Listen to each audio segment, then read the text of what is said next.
Hello, everyone, and welcome back to the show. In this episode, we dive deep into a 2,500-year-old meditation technique called Vipassana. Vipassana basically means seeing life as it is. Stay tuned to discover how this ancient yet effective technique can help you in your life.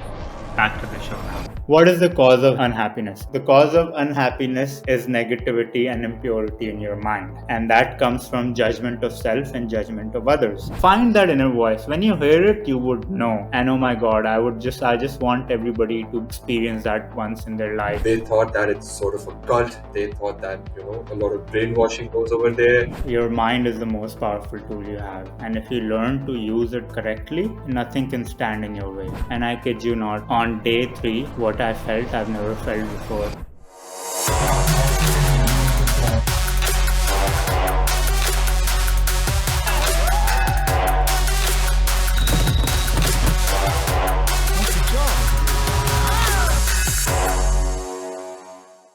Hello and welcome back to Wiser Together. This is your host Parmeet Kumar with your co-host Anas Pasha.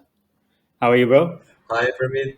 I'm good, bro. How are you? How's everything going? Amazing, doing great. How's the weather over there?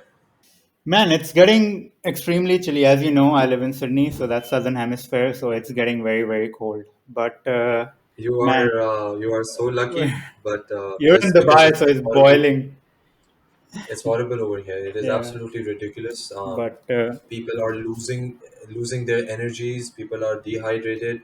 People are always in a bad mood, and it's just horrible. that goes to show you, Sometimes like, weather plays a big role in our well-being as well.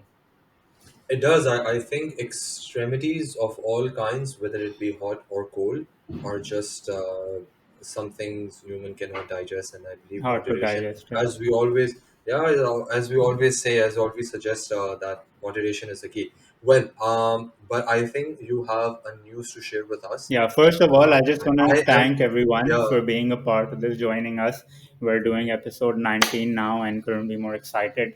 A lot of you have been a part of this, and more of you keep joining us, and we keep receiving more and more feedback and good energy from a lot of people. So, me and Anas were truly grateful for each and every one of you who listen to this and be a part of it. And we truly hope that it brings you some value.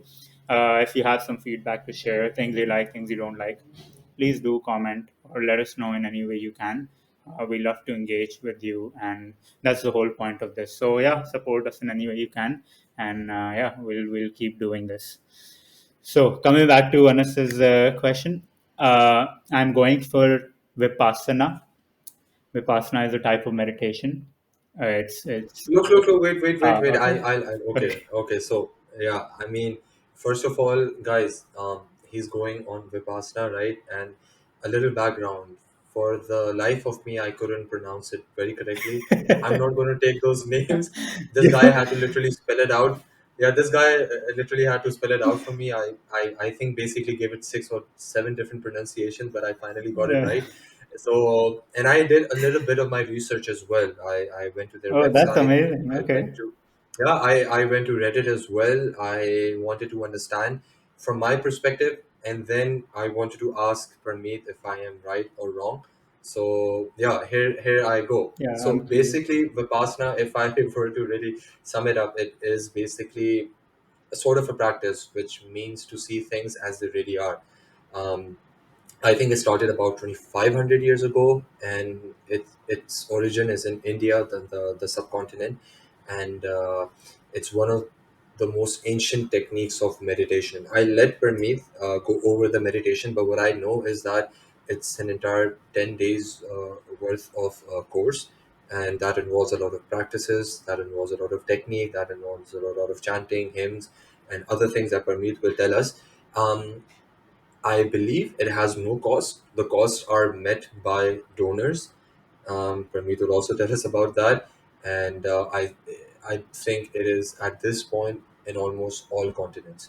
So it is something huge. It is something that I never really knew about. But thanks to Pramit, I got an idea.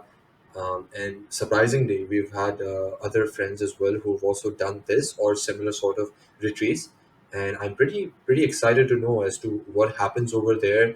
And I think today we're going to get a lot of knowledge about not only what happens over there, but Parmeet will help us understand and also bust a couple of myths that I have. Because on Reddit, when I saw people doing their AMAs, which is Ask Me Anything, a lot of people were asking a lot of things. They thought that it's sort of a cult. They thought that a lot of brainwashing goes over there. Yeah, they thought that when they come out of there, they're gonna become billionaires or millionaires, and they'll have thought-provoking ideas, or people were saying that I once heard a person who went in there as a carnivore.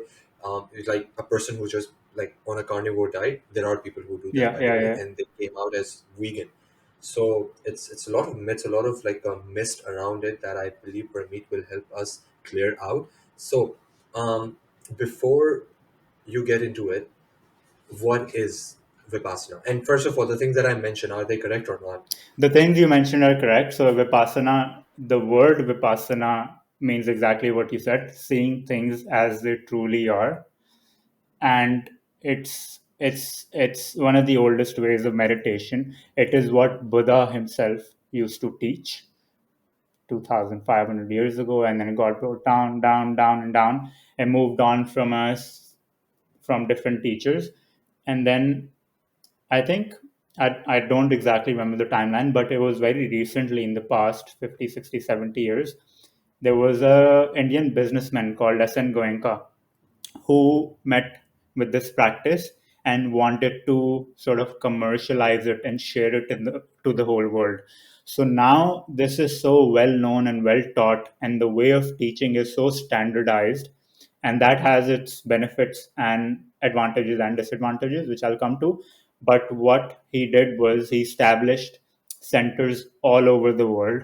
You can find centers in, I think, 52 countries or somewhere. Yeah, everywhere they have like six in Australia. They've got like a lot of US, Canada, UK, all in major countries. I'll check Dubai as well. I'm not too sure, but anyway, Yeah, I was about to ask. Yeah, he established centers all over the world, uh, and literally commercialized it as we know it today. Right? These centers run practices all the time, and the what is being taught there is actually through the recordings of SN Goenka himself.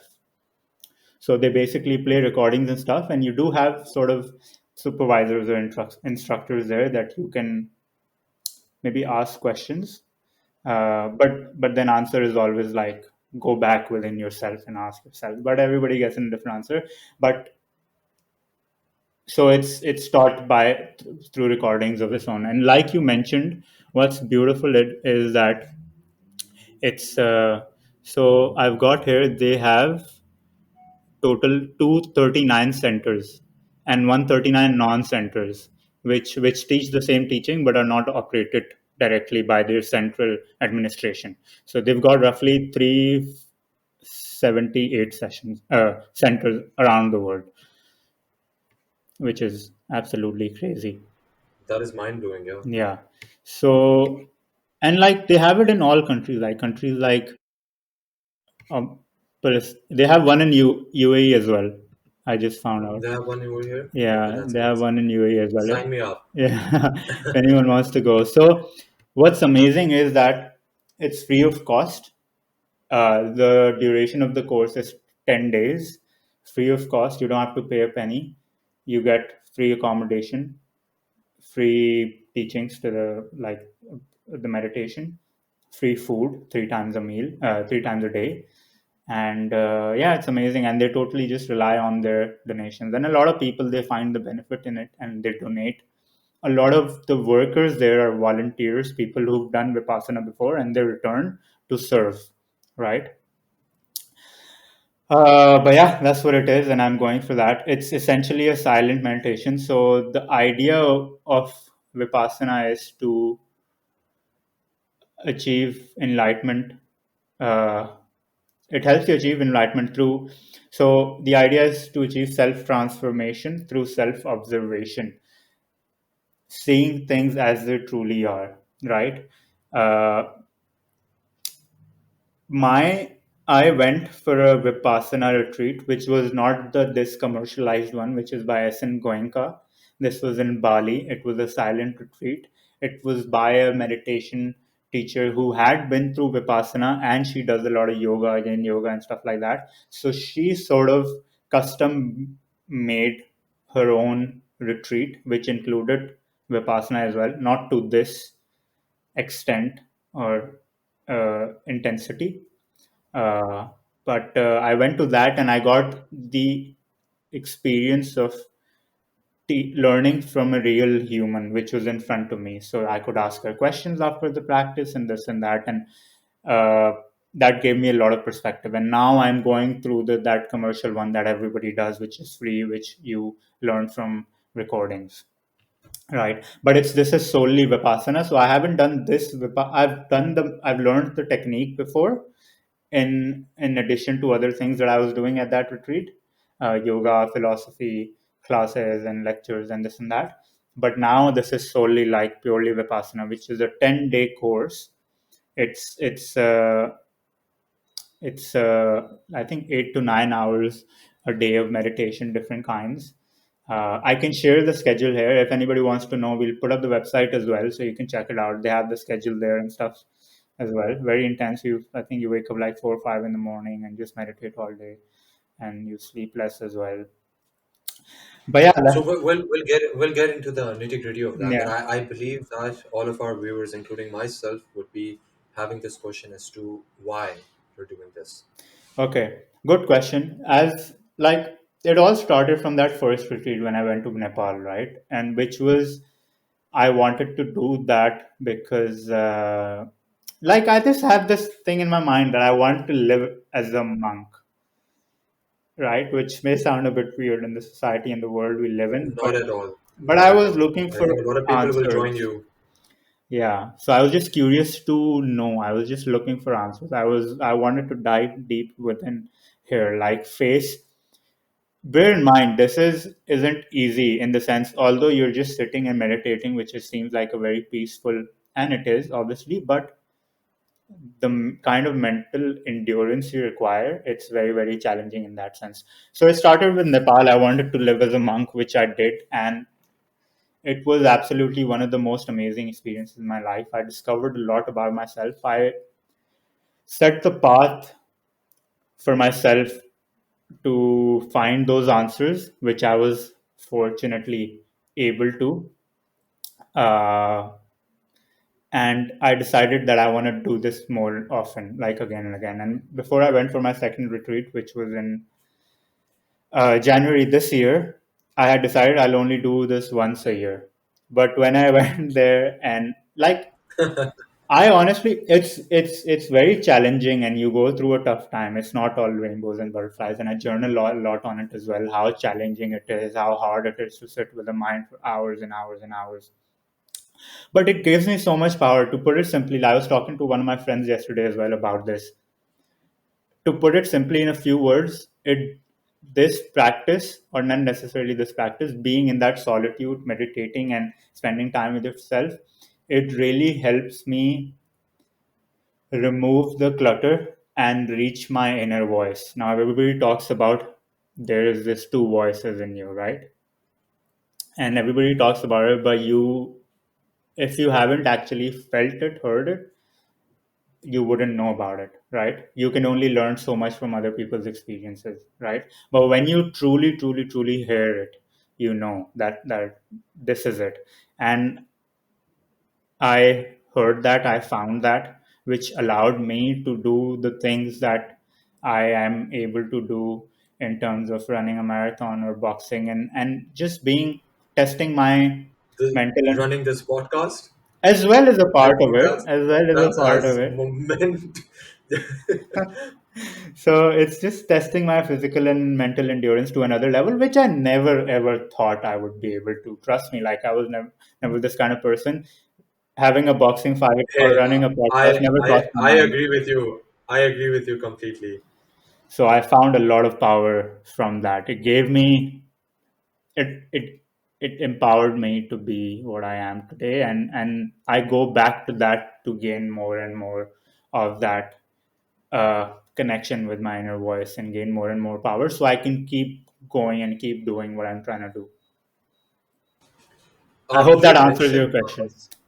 yes, yes, definitely, and I would like to add something as well. But just one thing I wanted to clarify. You mentioned that it's self-discovery through self-observation, or Yeah, another word. yeah, That is a word. Okay, so I first of all, yes, your why is to live your life as a monk, and I believe you got to experience that, like you said, that through self-observation you did self-discovery, and I believe in this overstimulating world where stimulation and stimuli are just at every, like, at the inch of your fingertips, starting from your phone, which is the biggest stimulating tool that we have, and then you have other devices as well, and then you have other noises as well, then you might have family, then you might have friends, then you might have food. There are a lot of stimulation, so in this world we never really get a chance to do this. We never really get a chance to step back, self observe, self reflect, and then discover things about ourselves. So when you said that these things that you have done, and I'm so proud of you, and we always keep talking about this, and you always keep saying that a lot of people always come back to you as well, to saying that thank you for doing this, thank you for showing us the way, including myself. I believe, yes, to be honest, you could not have done this as well, haven't you been down this road. And I do understand it has been a long and hard journey for you.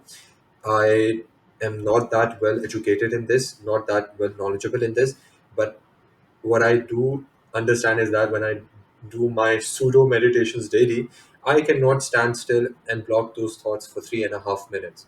My brain is cluttered with things that I must do in my to do today list, and a lot of things from the past and this and that. So to be able to do this 10 days in a row for hours and hours on length, it is not easy.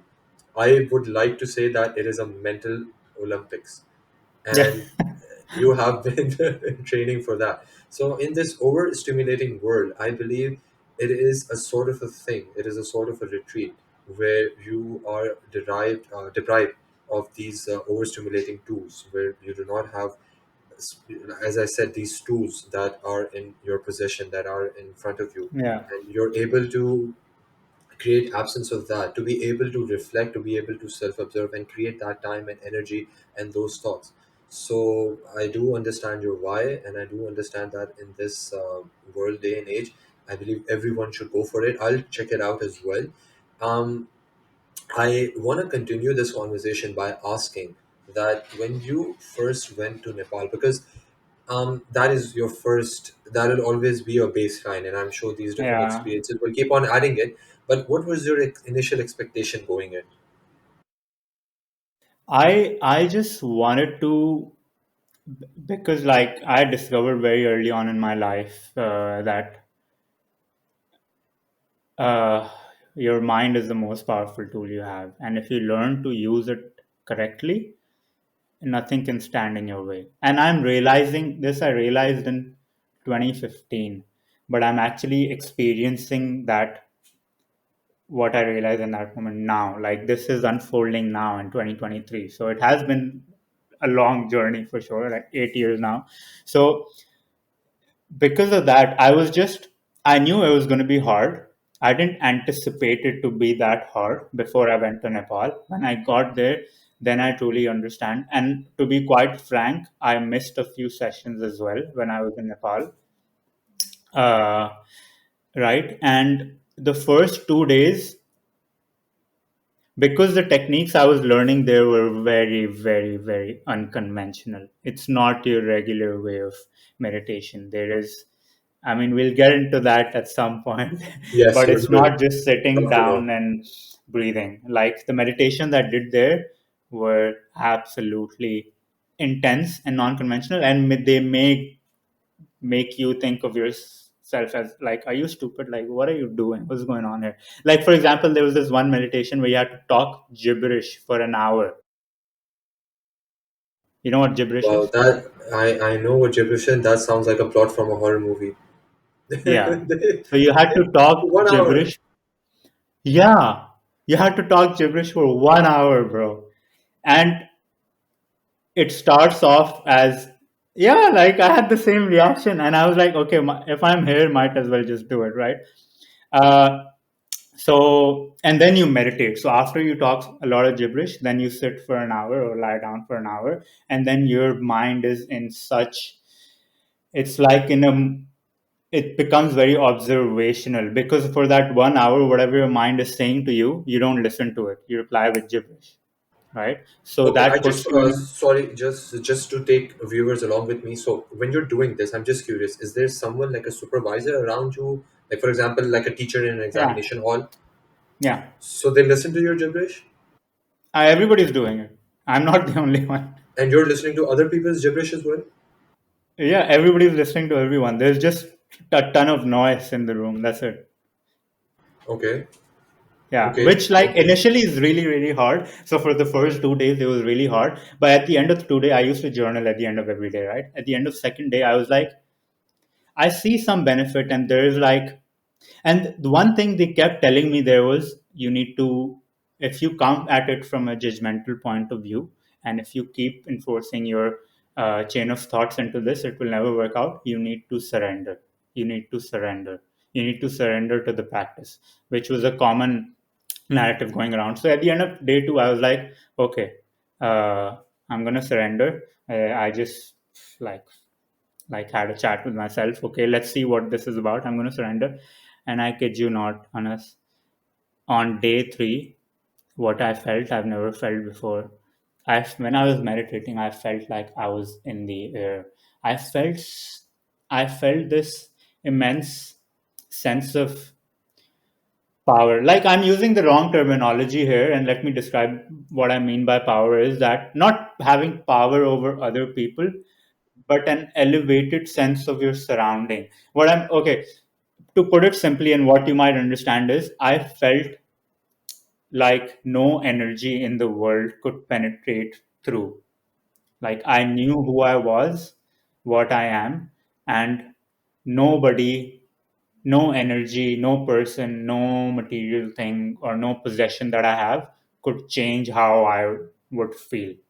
Right? Oftentimes these possessions, these people, these things we have power over us. Right?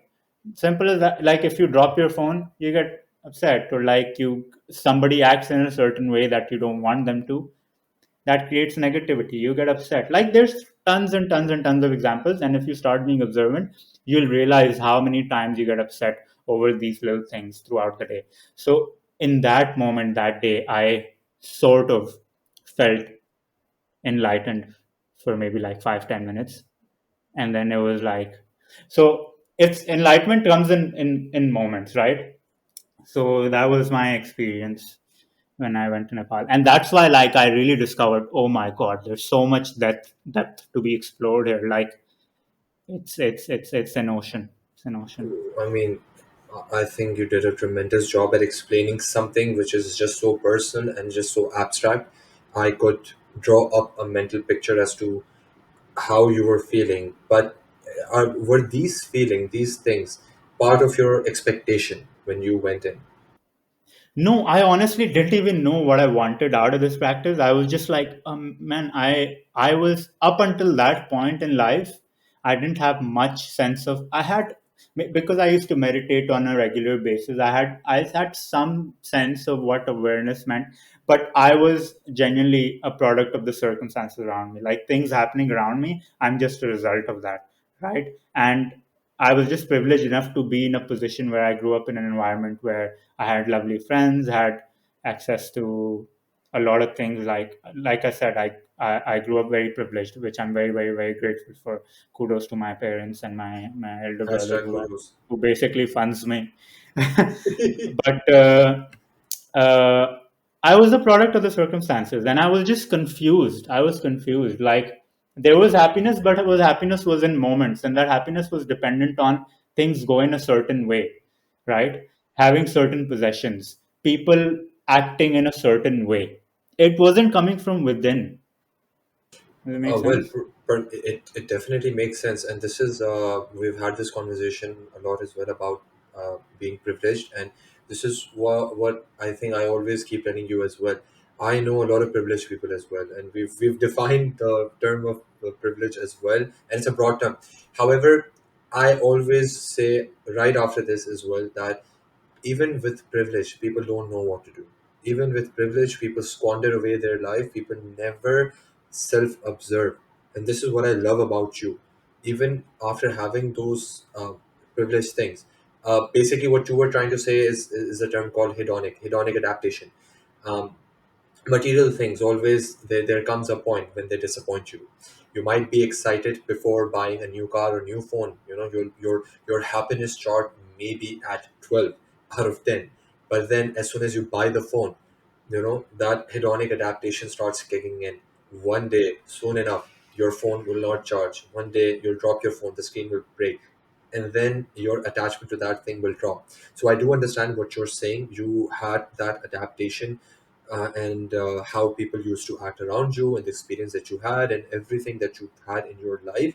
I believe that it basically, it I'm so happy because it dried up on you very fast for you to be able to go down on this path. Because had it not disappointed you, had it not dried up on you, maybe that sooner, then you wouldn't have done this 2 years Yeah, ago. I'm absolutely glad. Yeah. So I'm just so happy you got off that hedonic treadmill, for you to be able to understand that these things do not give happiness, and these things, like things in general do not do, experiences do. This is basically what I learned in one of the courses that I did. I think I mentioned here is before, but this is the thing that the teacher taught us, and it really hit me. For me, it was traveling and experiences, and it has always been, because experiences don't last that much enough to disappoint you, and they always leave you craving for more. Like, I don't know if this, if, Vipassana could last for maybe a 1 month, it might just turn out to be not, like, it might just not leave those people coming back for more as well, especially those volunteers as well. um, However, I do understand why you went into it, and what this is, and what your initial expectations were, and how you felt afterwards. I think this has been great, great insight to my learning as well as to the viewers as well. I want to now ask, what are your expectations for this one, and how things will be different, if that even applies?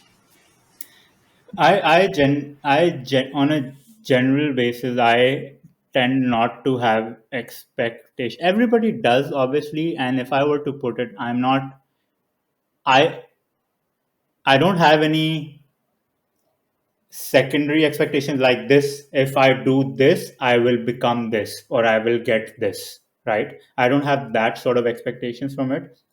That depends on oneself. I'm sure people can go to Vipassana and do nothing. It all comes from willingness and your ability, right?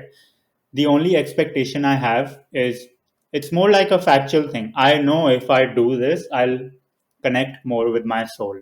And that is solely why I do this. If I'm able to connect with my soul and have that presence of mind, I'll keep doing the things that I have done up until now. From January up until now we're end of June. In 5 months, when I look back, honestly, like It's been it's crazy. it's like in the last 5 months, what I've accomplished for myself from my own eyes, I have nothing but pride for Do you myself, think and I do you think you've done more than, like, for example, let's say in the past 3 years combined, what you've done in the past 5 months? a lot more. Like I have never Wow, that is like powerful. the kind of growth I've had, the kind of things I've done, the kind of lives I've impacted, the kind of friendships and relationships I've built, the kind of conversations I've had. Man, this is just, and I've just tapped the surface of it right now. Like when I think about it, there's the possibilities are limitless, and I'm just getting started. And just getting started, I'm able to do this. Man, I'm so excited. I'm so pumped. Let's That is go. bro.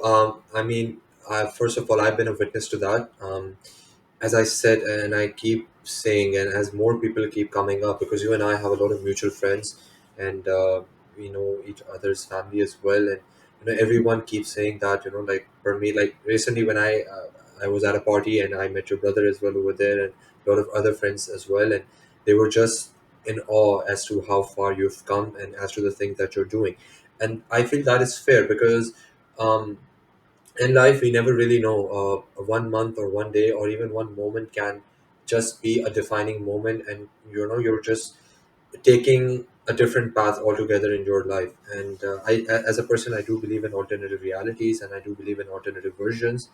And I believe, I don't know where our versions would be had we not had this enlightenment. And like you, Yeah, I'm also very excited because we've just tapped the surface. Both of us acknowledge how it feels, like what yeah, you felt for the 5-10 minutes. It's in my story with superior honors.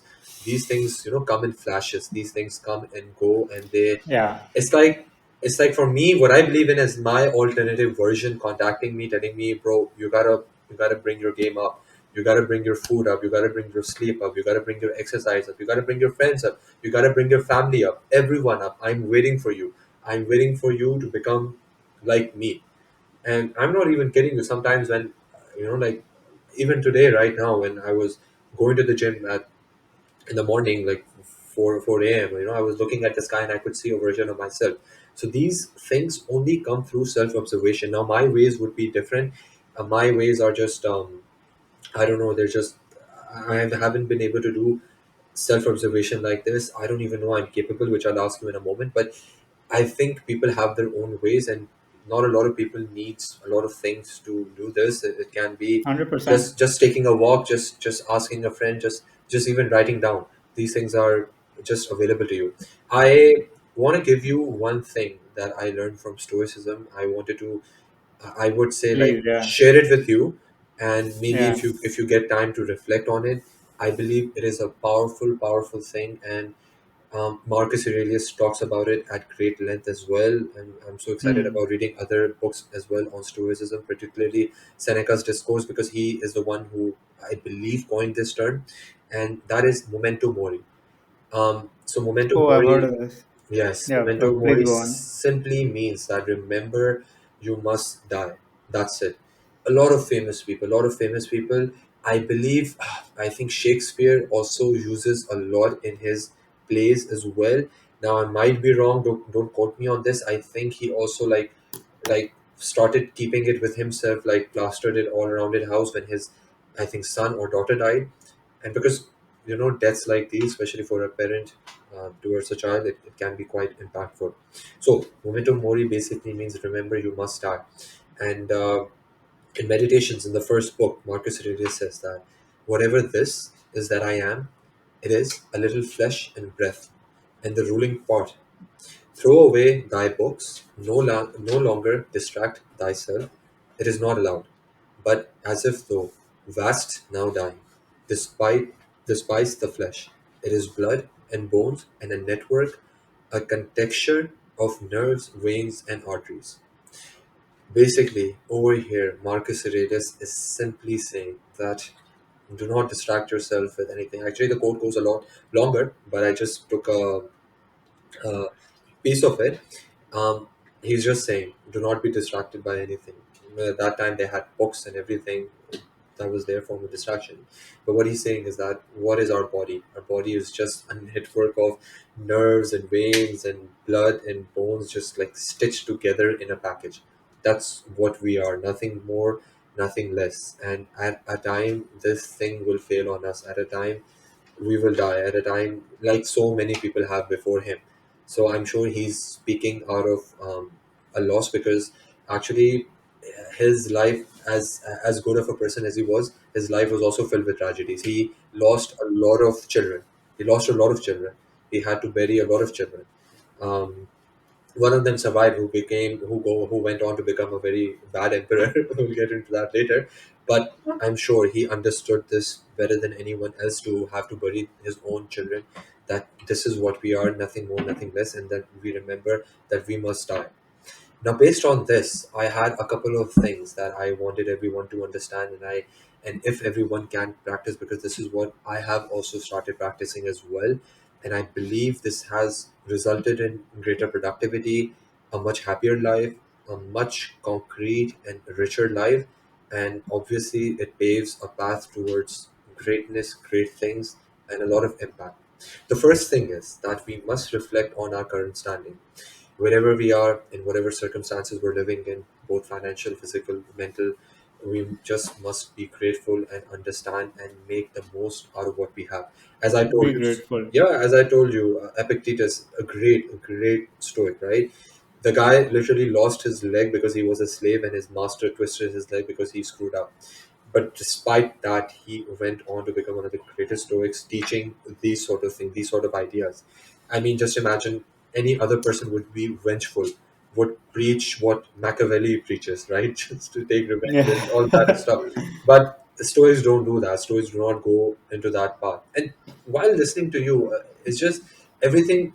These philosophies are so amazing because everything ties down together as well. Ties up, yeah. Exactly, like Buddhism, Stoicism, a lot of themes and similarities are there. So reflect on your current standing. This is very important. Keep a physical reminder with you. A lot of people, a lot of famous people, I actually forgot their names. A lot of famous world leaders as well. Um, they keep physical reminders with themselves. They have coins with skulls on them, written with memento mori. A lot of people might just paste it on the walls because physical reminders actually help us. We might, again, these are again stimuli, right? We might just forget things, but a lot of people have posters on their walls, with people that inspire them. But keeping a reminder of death, I believe, is the greatest thing because, I mean, just understand this, that one day you're going to die. Okay, uh, for 1 week, 1 month, or maybe 1 year, people will weep you. But if you're not doing the things, like, why I'm saying is that because this is the greatest crab in the world. Again, crab philosophy, the crab pulling you Yeah. down. The crab philosophy is that what will people think? And I'm just like, once I understood this, that we will die and nothing will matter. Nothing will matter. We will just perish. Why are we holding back? Let's do the things, let's say the things, let's experience the things that we want to. So having a physical reminder can be anything. You can write it on a piece of paper, put it on your phone, etc., etc. Just do that. Have that physical reminder so that, I don't know, man, maybe you want to dance, maybe you want to be a chef, maybe you want to be a taxi driver. There's no limits to it. There's no limits to what you want to do. But if you're just holding back because of perception of what people will think, don't do it. I mean, it just makes me so happy. Both you and I were doing the things, saying the things that we want without any fear or repercussion of what people will understand or what people will say or what people will put in the comments or what, it's just two friends having conversations. Yeah, to expand on that, I was a, I was a victim of this, and I've experienced this all my life. And honestly, like coming out of that now, I am able to reflect and realize that, man, that like the more thought you put into it, it literally paralyzes you. Yes. It like analysis paralysis. We talk about it It's again and such a again. Like powerful force. Such a powerful it's force. such a powerful force, right? The more you think on it, the further you go away from the idea of actually doing, right? And because I mean, we had this more in the society we grew up in. We grew up in Pakistan, so there was a lot of always this narrative of "log kya kahenge," what will people think? And honestly, it was my biggest limitation, unfortunately. But I have to be honest, and it can be true for a lot of people, or may not be true for a lot of people. But I have to be honest for myself. Having reflected on that, it was my biggest limitation. Most of the things were coming down to what people will think, and that just puts you in a box Yes, sir. and a certain way of thinking and doing. Like you can't become an outlier, you can't become extraordinary if you're just going around with To listening be to to be ordinary very people. honest, Parmeet, this is what is the defining factor between successful and unsuccessful people. They just do not give Yeah. F. they just they Yeah, just no, they just keep facts, on facts. they just keep on doing their thing because, you see, we Yeah, must understand we cannot please everyone. If we wanted to please everyone, we would be selling ice cream. exactly, It is just as simple exactly. as that. There will be people who love what you do, and even if it is a right thing, even if it is a virtuous thing, even if it's a universally defined virtuous thing, they will still find out things, like they will still take out the crooks and the nannies out of it. So, guys, put up a physical reminder. Please, please, please do what you want to do because at the end of the day, we are going to die. At the end of the day, all of us. are the same, are having the same blood and bones and a network of nerves and veins. It's literally the same thing. And this is what we are. Everyone is vomiting. This was his word. He goes on to say this. Everyone is vomiting the same breath and then inhaling it at the same time. Yeah, because That's so true. these are translated. So I'm like just looking at the language. I'm like, bro, Yeah, like that's vomiting the funny. same breath. I'm like, I stopped breathing for a second. I'm like, I'm not breathing in anyone's breath. So so that's why we have the plants and trees for. Anyways, the third practice is to have an attitude of gratitude. This is something you are quite familiar with, Parmeet. You do a lot of journaling on this, and thanks to you and thanks to that course that I did, I also try to do as much as I can. But every day in my prayers as well, I thank God. I thank God for everything that I have, and most importantly for this opportunity, just to be alive, just to be alive, just to be in this day and age, just to have this experience, just to have this privilege of working, just to have the privilege of having a job, having a family, having friends. So many things that we can just be thankful about, because we couldn't have this. People all are always looking at the other grass, where the grass, the other side where the grass is greener. But I believe that it's time to just look in. It's just time to look in and just be thankful and humble, and just go like, thank you God, thank you whoever you want to thank, and just have this attitude. I'm sorry, you had Yeah. yes, Yeah, go I on, was sir. just gonna say privilege is realized, truly realized when it's lost. So don't be that. Oh Don't my realize it God, can after I you. can I share something? This just happened yesterday. So for my work, this is absolutely BS, but my God, I felt a certain way and I wanted to share, and I went to my office and I started writing about it just to calm myself down. Okay, so when I go to my work, there are two types of parking now. Basically, there's a new mall sort of constructed over there where you can park your car. It's shaded and everything, and as I said, that it's really hot here. And then there's an open parking as well. Now, for the past 3 months, I've been parking at this mall, right? And yesterday, when I was parking and exiting, the security guard asked me, "Where do you work?" And I'm like, "Damn."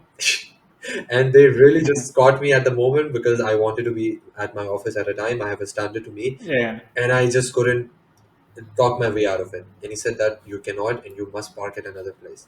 Now, the parking now that I did is at an open space. And I did not want Boiling. to, yes, sir. And I did not want to argue or do anything.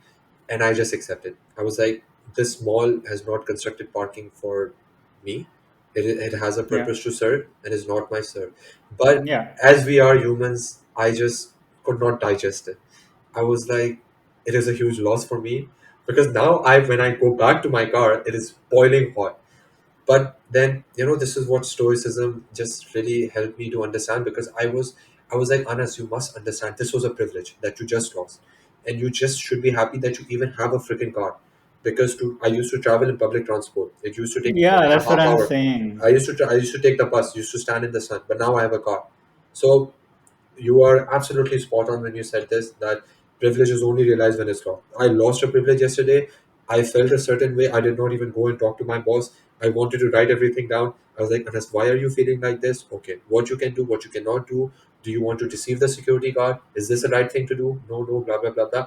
I came to the conclusion that no. If this is the way, it is the way, it is not the right way.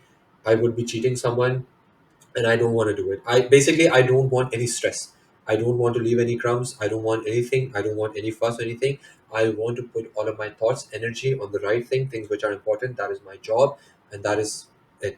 Nothing else matters. If I want, I will bear the heat. It is not a problem. So yes, and we must have an attitude of gratitude. Sorry, that was just a short story that just happened to me Yeah. yesterday. Just wanted to share.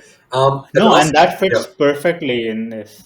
yes, sir. Uh, Thanks to you, you I- mentioned such a great quote there. Lastly, I just I want to say like one way to look at gratitude is obviously anything you have is a privilege. You came to this world with nothing, and the kind of life you grew up with, it could have been much worse. So one way to look at gratitude is Absolutely. if you always look at people who have less than you, you'll always be grateful. But if you always look at people and compare them to people who have more than you, then That's you're the on a thing. That's the thing. Never, because I just want to add one more thing I learned in that course. We are dumb. We are so dumb in comparing ourselves, because we're not comparing. We're literally comparing a species of an apple which is so generic. Let's say you have a lot of variants of apples, right? For Yeah, you have so like many. exactly, let's Green, take red, the gala. cheapest let's take the cheapest production of an apple, which costs maybe $1, and then you also have an apple that is grown in the most tremendous conditions, and one apple sells for $100.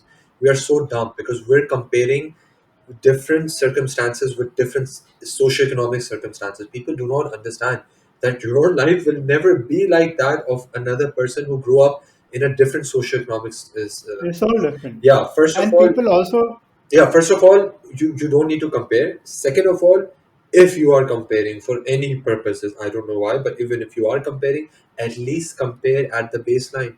At least compare, like for example, the guy who went to the same school as you, or the family who's earning no, at the but I same. feel like you shouldn't even do. What I I mean is agree. I that agree. baseline can't be determined. If you want to compare someone, okay, you joined the gym, I joined the gym. What is the Yes. progress we both have Yes. made in the gym? That is Exactly. fine. You can't compare life for a life. Like we both Yes. grew up in a But very people different do. This is what circumstance, I'm right? saying. People do. In this Yeah, yeah, it's Instagram very world, people normal. do, right? Yeah.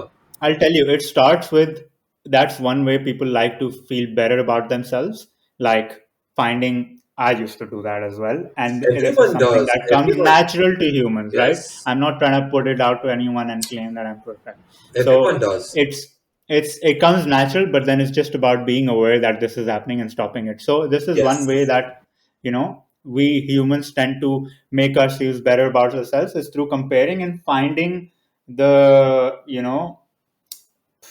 weaknesses and shortfalls and Absolutely. whatever another person and making, oh, I'm not this person, I'm much Yes. better, and Yes. this is one way to, which is again bad because that creates the habit of comparison, and then when you find yourself in a situation when someone is doing better than you, that's the cause of depression, and that's why social media is causing so much Exactly. That's why we stay away depression. from it. That's why we stay away from it, just to be basically invest time in yourself, just to observe yourself. Like I always say, And it's all about, yeah, yeah, go on, this go on. superior ideology is, this is what I preach as well. Like it's just you versus your last moment.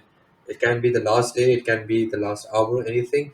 If you think that you are achieving your goals, if you've set some certain goals, whatever they may be, and if you are moving towards that, khalas, that is your thing to compare.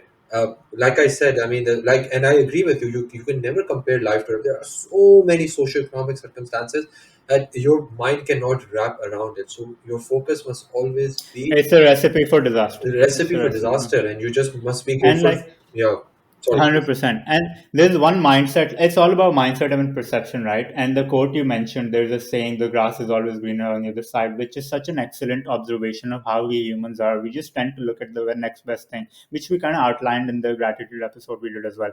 But somebody completed this quote or this saying, which goes like, the grass isn't always greener on the other side. The grass is greener where you water it the most, Amazing, right? So if you amazing. water the grass that you're standing on right now, instead of just focusing on the grass on the other side, your grass will be greener than the other side. It's just about where you look and focus on and what your perception is, right? So That is amazing, brother. yeah, And I just hope people get the gist of it. I'm so happy that yeah, you and we're trying. We fail, but we are trying. And like you said, when we realize it, we just know how to stop it and just focus on watering our grass. So there are last two yeah. points about Yes, practicing memento please. mori. I'll just quickly wrap them up. Yeah, The second last is that you must always look at your day as if it's your last day. As I've said before as well, we're arrogant to think that we have tomorrow. We do not. We must think that everything that we're doing, every conversation that we're having, it's the last that we're going to have. Right now, for me, I'm thinking this is the last conversation that I'm having with you. I'm thinking this is the last sip of water that I'm going to take. And you know, the effect that it has, and it is having on my life, is that everything that I'm doing, I am trying to do it as perfectly as I can. I am not taking it for granted. If I'm going to the gym, I'm doing it as if it's like my last workout. And surprisingly and funnily enough, I'm able to produce much more. My output is much more. This has been such an amazing hack. Just imagine, we always have this paradoxical question that what if it's your last day on this earth? What if it's your last 2 hours? What if it's your last month? And people always say these things that I want to spend it with the people that I love, and I want to say the thing that I, because again, you will die. What's the point of having your dreams haunt you at your deathbed, saying that my God, you had a terrific voice. What happened to you? Why didn't you use your voice and become a singer? And you'll be like, Yeah. oh, I don't know. I thought I had time. Oh, I don't know. I thought people would say something. What is the point Yeah. of holding everything back? So, understanding this, that this is going to be your last day, oh my God, you are not going to believe how amazing things you're going to be pulling off, and the things that you're going to be doing, saying, and just it's the hack, guys.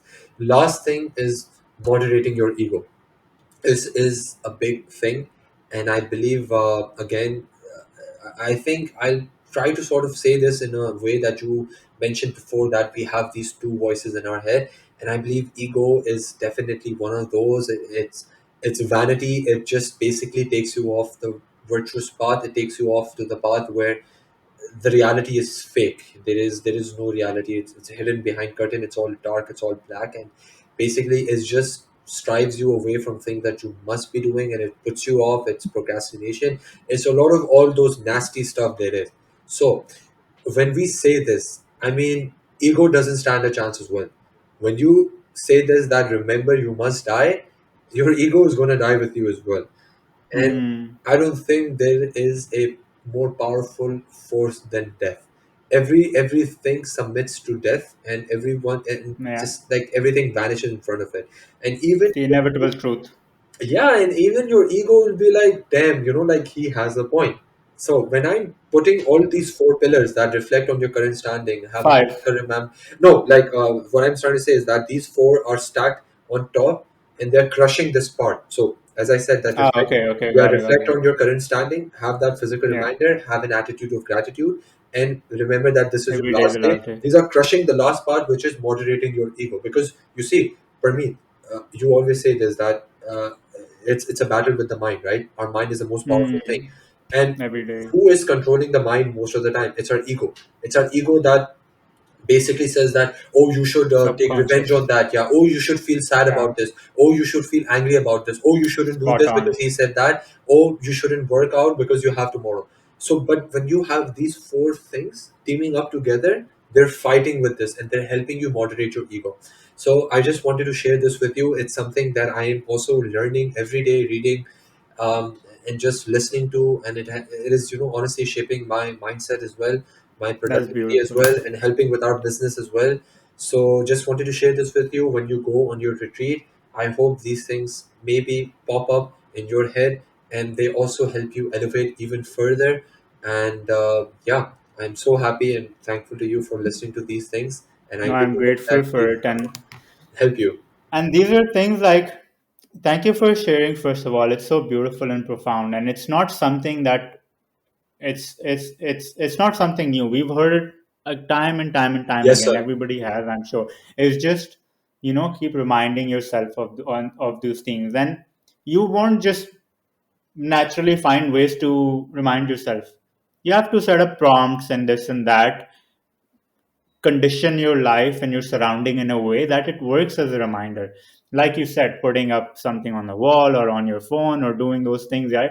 So you naturally get that reminder. It works in a helpful way. Talking about ego, there's a very beautiful quote that came to my mind, and I've had this stuck to me since 8, 9 years. I can't even remember. And it goes like, don't confuse the noise of your ego with the voice of your intuition.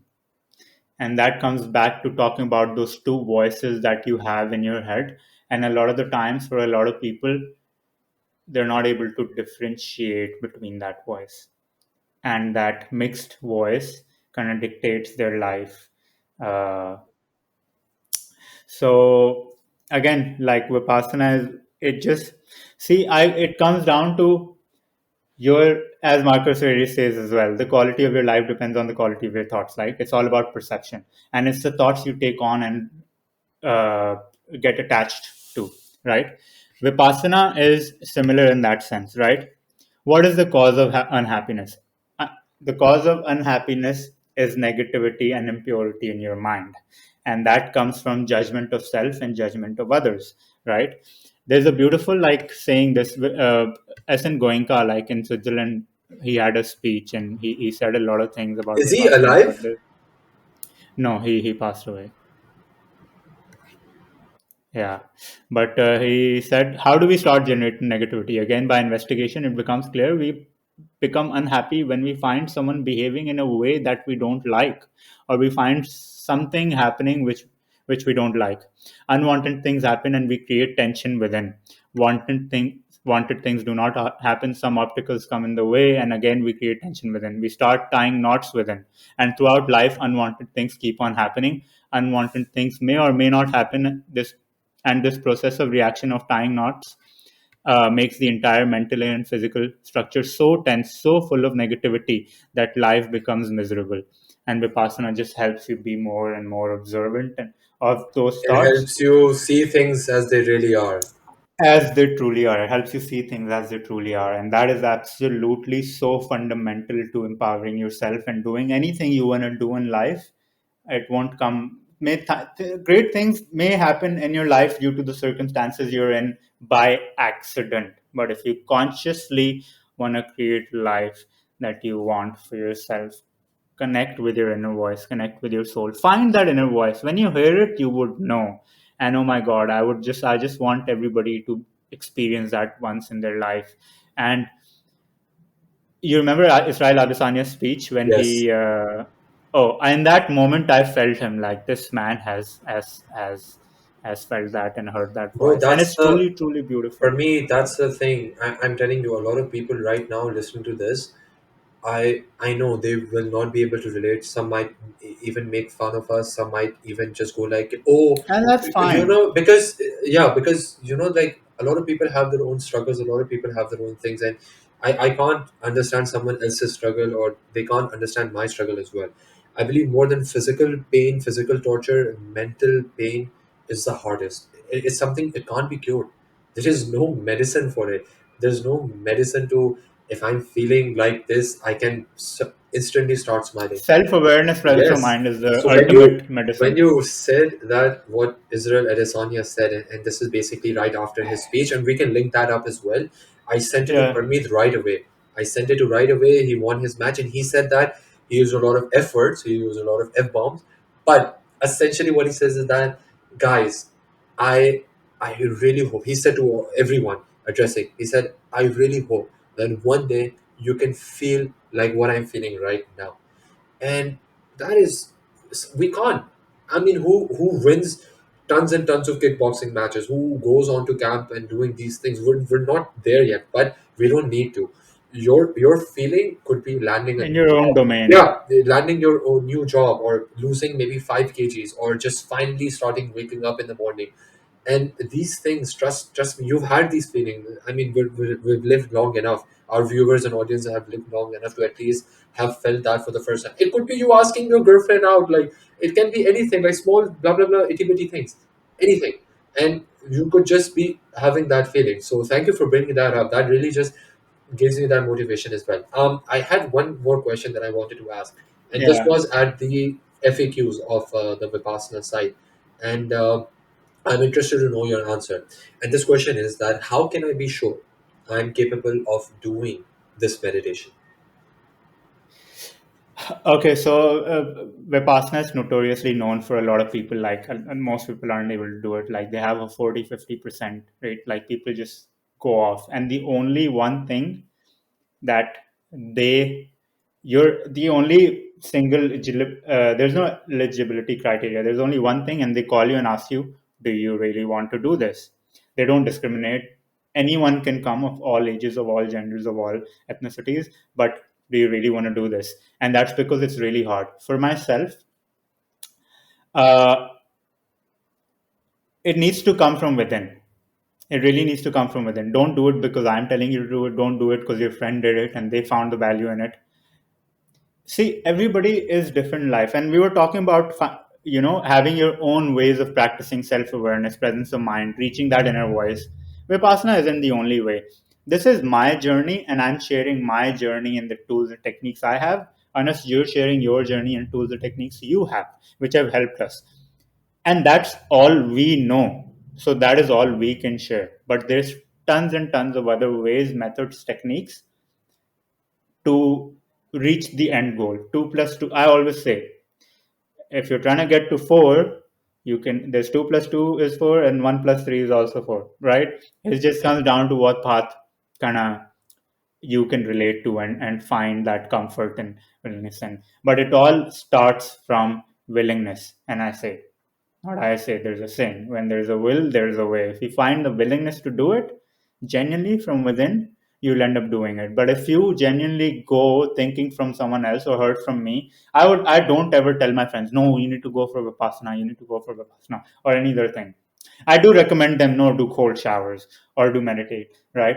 5 minutes, 10 minutes, whatever. But something like this, if you go because I told you to do so and you see the benefits that I got, you would never be able to go through that. But if you genuinely find the willingness within yourself to go do it, then you'll stick by it. So So if that's what you it is. have the will, you are capable of doing this meditation. That is beautiful. Yeah. If you have that calling and willingness within, uh, then you should do it. And you mentioned you want to do it. We'll have a I chat don't about know. it. I don't know. I mean, Exactly. this, That's what I'm saying. That's what I'm saying. I also this feel like you don't know yet. yes. So because like you have to see, like I've done 2 retreats before, and then I'm going for this one is really, really, really Yeah. intense. You can't just get up and go and meditate for 8 hours. Hell, try meditating for 30 minutes at your house, I and can't you'll do it see for how. 4. I can't do it for 4. Yeah, so it's not easy, it's really hard. And my first time was the hardest because I couldn't surrender. I had continuously had thoughts of leaving again and again, because what happens is, in that mind you're trying to, in that moment you're trying to control the mind, you're trying to get power over the mind, and the mind doesn't like that. The mind doesn't want to be in a situation Exactly. where it's overpowered, right? See, The this is mind what always I'm. wants to be in This is what control. I'm saying. Like people don't understand how hard it is to fight your own freaking mind. How to fight an enemy you can't see that lives Yeah. that lives And within it's you. all thoughts, it's And all thoughts, it's people make all fun of thoughts. this. I've seen. I used to be that guy. I used to make fun of this stuff. I used to be like, "What is wrong with you?" But then I was like, "Damn, this is very hard." Yeah, and it's fine. Like not everybody would understand it. Not everybody sees the world in the same way. And respect to everyone. But yeah, this is my version of it, and I don't shy away from. It's my belief. It's my version of it. It's all I know, and I don't shy away from sharing it, or being how I am and what I've learned. So Thank you so if much it for. helps you, well and good. If it doesn't help you, I just want to talk. Like this is one technique. I want to know everything. I'm a sucker for these things when it comes to personal development, and so are you, Anas. That's why we have this going on. Exactly. Yeah. But yeah, I want to have a conversation. Like, what's your way of doing those things, right? I realized like the other day when I was walking, and this keeps happening to me again and again.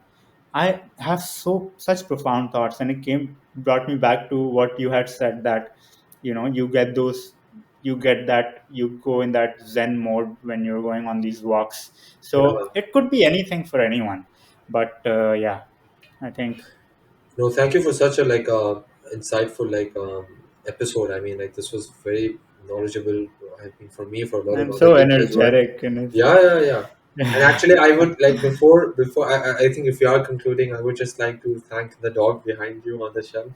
It is such an oh, I love adorable. this. I've got a stuffed dog until I got this from an arcade game. Yeah, So yeah, it is until I get so. a real dog. It I is started adorable. loving dogs so much. I don't know, like I've never Dogs are felt amazing. this. Dogs are amazing. Yeah. So I It's just go to the park and I start petting dogs. That's what I do until I get one of my I, own. I think we're But growing they're a up. responsibility. As we're growing up, I think like our fatherly instincts are kicking in, and I know, man. I know. we're starting to love cute things. But you need a mother. You can. That No was a comments. bad joke. Anyway, let's go. No, but Anyway, shout anyway. out shout out to the dog behind you. He was there listening to this entire podcast. Yeah, Has so always been. peacefully. Yes, has always Uh, been. Did not say a word. Did not say a word. yeah, yeah. Peace.